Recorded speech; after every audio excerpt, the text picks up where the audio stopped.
Stamina, that's what you all have, right?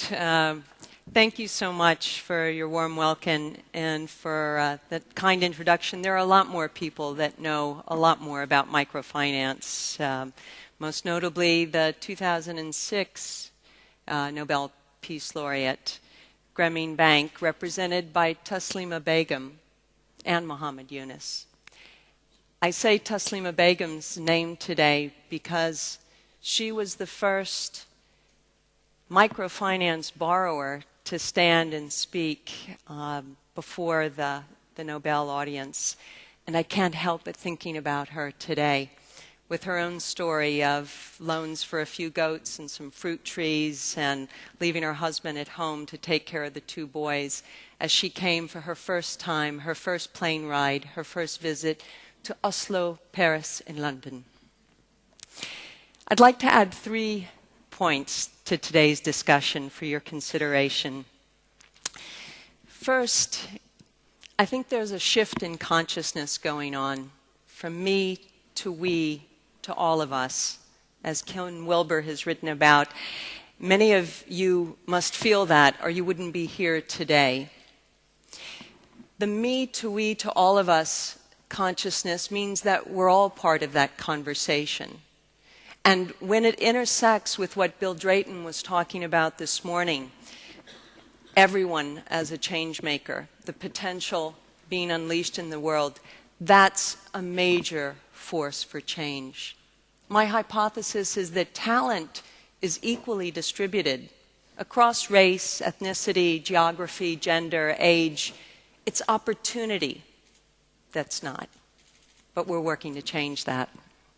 Second, we need to look at the liberation of the feminine values. It's not a question of talking about women's empowerment in isolation any longer. It's about male enlightenment, women's enlightenment, and the combination that together liberates feminine values that have been suppressed too long. That's why every time when we get down to solutions, it's enlightened men and women together, figuring out how we bring more empathy, more compassion, more collaborative leadership, more teamwork, more values that have traditionally been associated with the nurturing, the caretaking, the feminine, that have been undervalued far too long. And the third point I'd like to put forward for us today is, well, simply money matters. Money. Money's like oil to the engine when you live in a capitalistic society. Microfinance is a poor woman's survival strategy that's got her fingerprints all over it. And microfinance has been the means for now more than 200 million of the most poor and marginalized women to get their hands on some money, to build savings and assets, to be able to borrow without collateral. Microfinance, though a solution maybe as ancient as times are, but certainly reinvented in our generation, where I got the privilege to live in Bangladesh, it's a strategy that's gone well beyond just borrowing and recycling those loans. Whether you talk about it as microfinance plus, or you're looking at the reimagining of development, there's a powerful platform for social change. Now, the story of BRAC actually embodies all 3 of these points. And in the last few minutes that I have with you today, I'd just like to tease you with the story of BRAC in case this is the first time you're hearing about this incredible organization that when I lived in Bangladesh 25 years ago, I became familiar with, and why I've decided that I should put some of my energy behind this remarkable success story. First, it's got a lot of the same themes that you've heard about this morning. It started with a war, the 1971 War of Liberation in Bangladesh. Unfortunately, 1 million deaths, or maybe 2 to 3 million deaths, probably another million or so rapes. Born out of incredible pain, there was a social entrepreneur His name is Fazli Hassan Abed. He used his own money to start a little effort in a remote part of the northeastern corner of Bangladesh after the war to do what he could with a group of friends. In fact, that's why they called it a committee, the Bangladesh Rehabilitation Assistance Committee. He didn't intend it to be his life's work.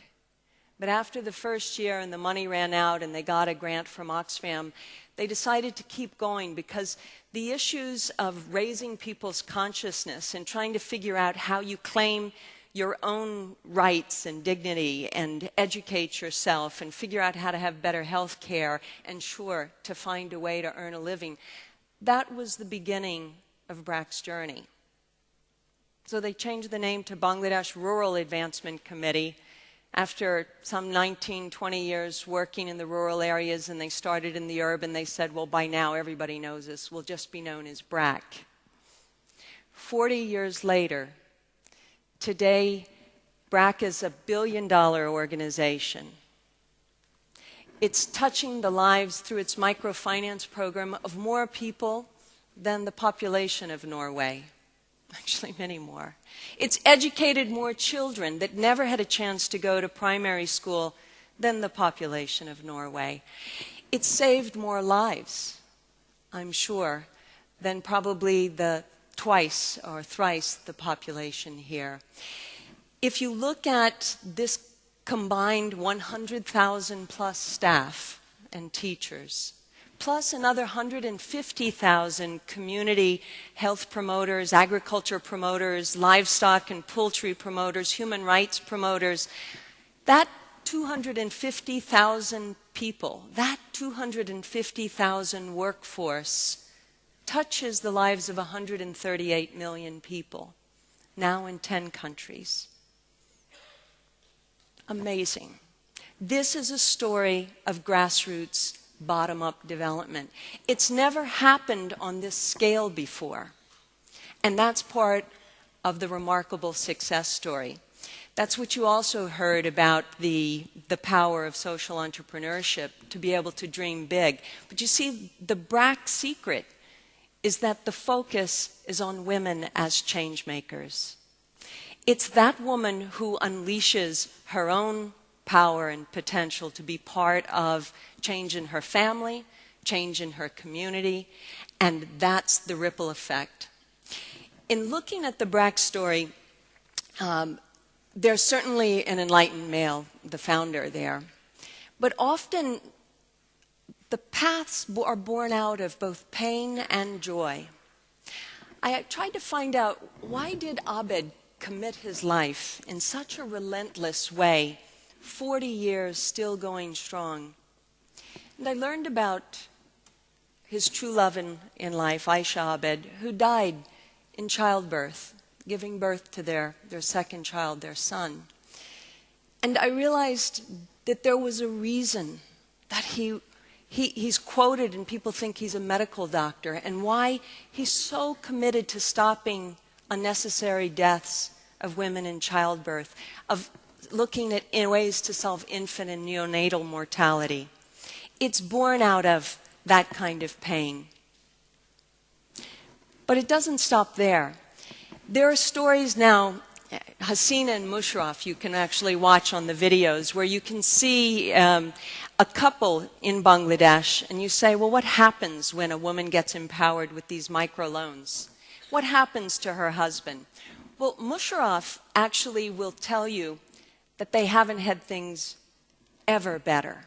In fact, now he volunteers as a gender justice educator in his village, and they used to make fun of him, Hasina says, because the other guys were thinking, you're just henpecked following what your wife is selling. But actually, they started eating together. Often they eat least and last in Bangladeshi culture. But women now are following and watching Hasina eating with Musharraf. They're enjoying and laughing, and they're thinking, how do we get that kind of happy marriage? And Musharraf, who is raising a daughter, is deeply committed to her education. And I think that's part of the secret. The secret of the shift is not born out of intense oppositional politics, but in finding that place of great joy. That's what I'm observing now, 25 years, over the years in Bangladesh. And I've seen that probably the best investment comes when we invest in girls. In fact, the best way to prevent poor old ladies is to invest early. The 12-year-old girl is a very powerful change agent. And if we're able to make sure that she gets a chance for both social and economic participation, we can really bend the trajectory of countries. That's what the girl effect is, and that's why BRAC is one of the largest investors in the girl effect. I was just in Bangladesh a few weeks ago, and I happened to have breakfast with one of the scholarship students named Afsana. She was a BRAC girl going to one of these second chance schools for kids who had never been enrolled in primary school or who had dropped out, and there are far too many of them still. And she had the good chance to go on to secondary school and join an adolescent club. In fact, she was a mentor in that club.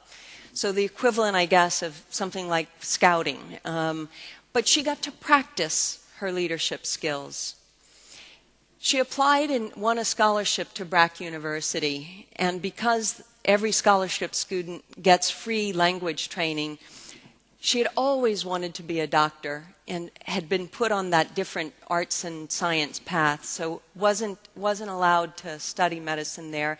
But she started studying Chinese, and she applied and won a Chinese government scholarship.